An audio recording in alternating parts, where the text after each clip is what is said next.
Halo, assalamualaikum warahmatullahi wabarakatuh. Pada bab kali ini kita akan membahas tentang surat dinas. Jadi, pada subbab kali ini kita akan memahami apa itu pengertian surat dinas, fungsi surat dinas, kemudian ciri-ciri surat dinas, sistematika surat dinas, syarat-syarat surat dinas, serta saya akan melampirkan contoh surat-surat dinas.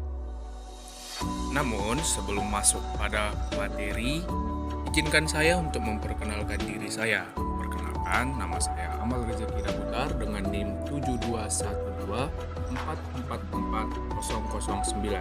Saya dari Prodi S1 Pendidikan Administrasi Perkantoran, Fakultas Ekonomi, Universitas Negeri Medan.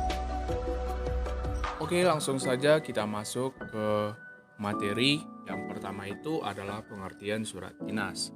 Nah, surat dinas adalah surat resmi yang dikeluarkan oleh sebuah instansi atau lembaga yang berisi hal-hal berhubungan dengan kedinasan dari lembaga atau instansi tertentu. Surat dinas merupakan sarana komunikasi tertulis dalam menyampaikan informasi dari satu pihak kepada pihak lain, dapat berupa orang, pribadi kepada lembaga atau instansi dan sebaliknya. Nah, pembahasan selanjutnya adalah fungsi surat dinas. Dalam keberadaannya, surat dinas memiliki beberapa fungsi. Di antaranya, yang pertama adalah sebagai media komunikasi antar institusi atau antar organisasi. Surat ini sering digunakan sebagai alat korespondensi antar institusi atau organisasi. Dengan demikian, surat juga menjadi media komunikasi bagi suatu institusi atau organisasi. Nah, yang kedua, sebagai dokumen tertulis. Surat seperti surat perjanjian, surat undangan, dan surat tugas berfungsi sebagai dokumen tertulis mengenai suatu informasi dan dijadikan arsip oleh instansi atau organisasi yang menerimanya. Nah, yang ketiga, sebagai alat pengingat. Surat seperti memorandum sering dijadikan pengingat akan suatu agenda, baik bagi orang dalam instansi atau bagi instansi lain. Masih mengenai fungsi surat dinas. Yang keempat, sebagai pedoman kerja. Surat seperti surat tugas, surat edaran, surat keputusan, dan surat perintah dijadikan sebagai pedoman bagi seseorang untuk mulai melakukan suatu pekerjaan. Nah, yang kelima, sebagai wakil instansi atau organisasi. Surat seperti surat undangan, surat panggilan kerja, dan surat rekomendasi dijadikan perwakilan bagi suatu instansi atau organisasi di mata organisasi lainnya. Nah, yang keenam, sebagai cermin profesionalisme suatu institusi atau organisasi.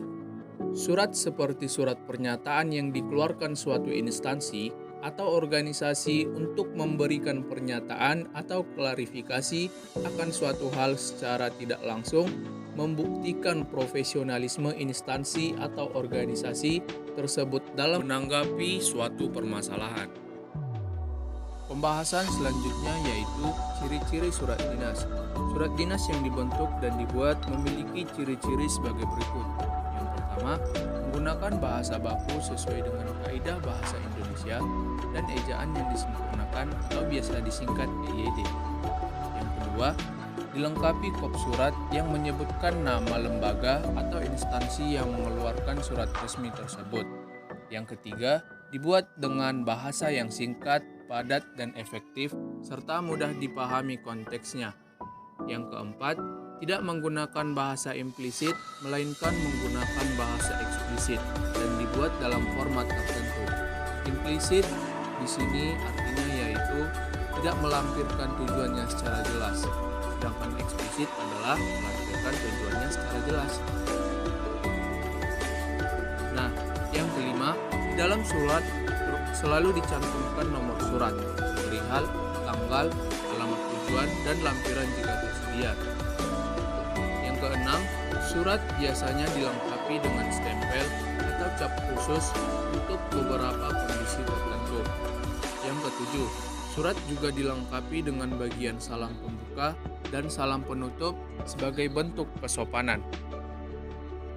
Baik, pembahasan selanjutnya adalah sistematika surat dinas. dalam gambar yang saya lampirkan terdapat 11 unsur dalam pembuatan surat dinas. Nah, untuk yang pertama adalah kop surat. Kop surat ini biasanya berisikan nama lembaga atau instansi atau organisasi, kemudian logo, kemudian alamat dan nomor telepon, serta website atau email ataupun fax email. Nah, untuk yang kedua adalah tanggal surat. Dalam surat resmi harus terdapat tanggal surat. Ini berguna sebagai informasi kapan surat itu dibuat. Nah, untuk poin yang ketiga, nomor surat. Setiap lembaga, institusi atau perusahaan yang mengajukan surat harus mengisi nomor surat.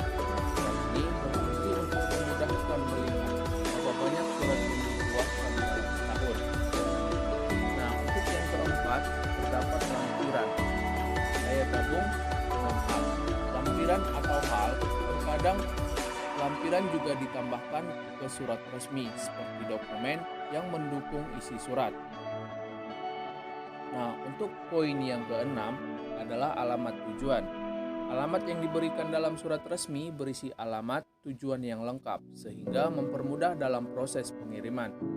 Untuk yang ketujuh, salam pembuka. Salam pembuka merupakan salam sebagai ucapan kesopanan dalam pengawalan isi surat. Nah, untuk yang kedelapan adalah isi surat. Isi surat merupakan bagian yang tentunya pasti ada dalam suatu surat, baik surat resmi maupun tidak. Informasi yang terkandung dalam area konten harus tepat, jelas, dan tidak bertele-tele. Nah, untuk yang kesembilan adalah salam penutup. Nah, tidak hanya salam pembuka, namun salam penutup dalam surat juga sangat penting. Salam penutup yang baik menunjukkan perilaku yang baik dalam berkomunikasi melalui surat. Jadi, salam itu merupakan sebagai bentuk kesopanan dalam pengawalan dan penutupan sebuah surat. Nah, untuk yang ke-10 terdapat nama, jabatan, dan tanda tangan. Dalam bagian ini dimaksudkan untuk memasukkan nama dan merek, kontak surat pengiriman, atau tanggung jawab pemilik.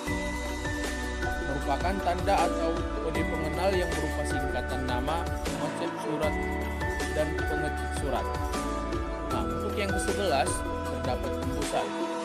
Salinan atau biasa juga disebutkan tembusan dapat dilakukan jika surat resmi ingin dikirimkan oleh pihak lain.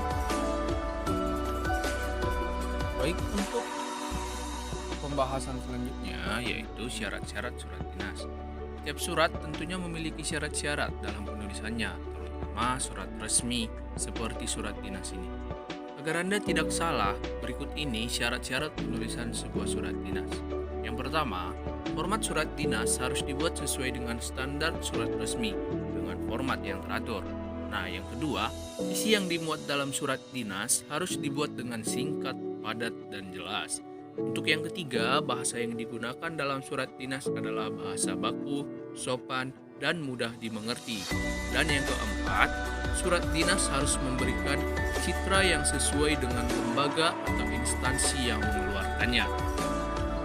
Nah, untuk selanjutnya adalah contoh surat dinas. Berikut ini merupakan 2 contoh surat yang saya lakukan yang sudah memenuhi standar dalam penulisan surat dinas terbaik. Surat dinas ini saya kutip dari Google, merupakan surat resmi dari Universitas Negeri Medan yang berisikan pengumuman. Baiklah, cukup sekian pemaparan materi yang dapat saya berikan mengenai surat dinas.